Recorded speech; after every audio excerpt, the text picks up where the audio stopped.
Simplify. 12 to the power of x plus 1 over 3 to the power of x times 4 to the power of x minus 1. We see the x is in the exponent. That means we are dealing with exponential equation. And we need to remember the laws of exponents. And in order to make sure everything is in order, check, are all your bases written in its smallest prime factors? In order to work out this, considering the law of exponents, we can't go straight like this. So what we will need to do is, we will prime factorize 12 and the 4. And always keep in mind, your prime factors must be in bracket. Therefore, this equals 12 can be rewritten as 2 square times 3 in bracket, and the exponent x plus 1 outside on top there, over 3 to the power of x times 4 in its smallest prime factors can be written as 2 square in bracket, and outside the bracket on top in the exponent we have x minus 1. Now we need to remember law 4 of exponent on top, which says if two products raised to a power, the power must be raised on each product. That means 2 square will be 2 raised to the power of 2 times x, 2 times plus 1, which simplifies 2x plus 2 times 3, and 3 must be raised. We have to remember the 3 has got exponent 1, which is called a ghost 1. We don't normally show it, but it is there. We're gonna therefore take that 1 exponent and multiply by x, and the same way multiply by plus 1. Therefore x will be raised 1 times x, never changes, is x. 1 times 1 never changes, plus 1. Well done. Over 3 to the power of x, nothing we are doing here, times 2 square raised to the power of x minus 1.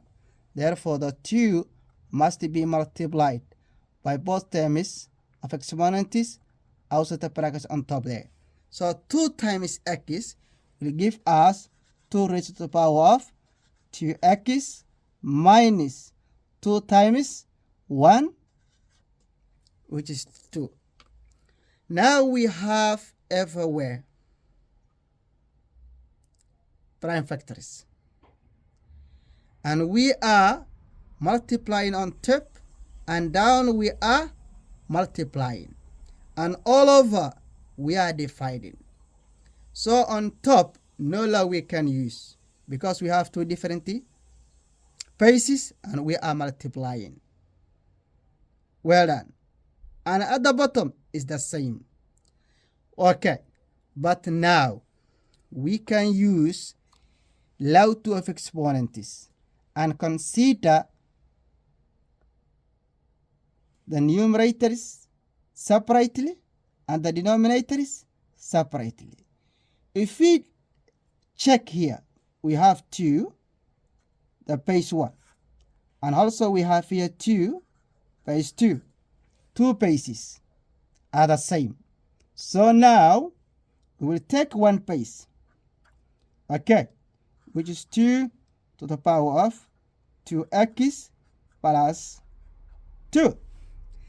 Remember, we are using law 2 of exponents, which says if two powers being divided with the same base, subtract the exponents. Therefore, we're gonna subtract minus, put in bracket, this exponent, 2x minus 2. Well done. And second, we have same basis, which is base 1 is 3 and base 2 is 3. Same basis. So we're gonna need to do the same thing. Let's bring it down. One base on top one and 3 to the power of x plus 1. Subtract the exponents, just the x. Well done. Always put in bracket, much safer, in order to avoid to make silly mistakes. This simplifies. Bring your base down. 2x plus 2 minus. That negative is negative goes to 1. Must be multiplied both terms inside the bracket. Minus 1 times 2x, negative 2x. Minus 1 times minus 2 gives us plus 2.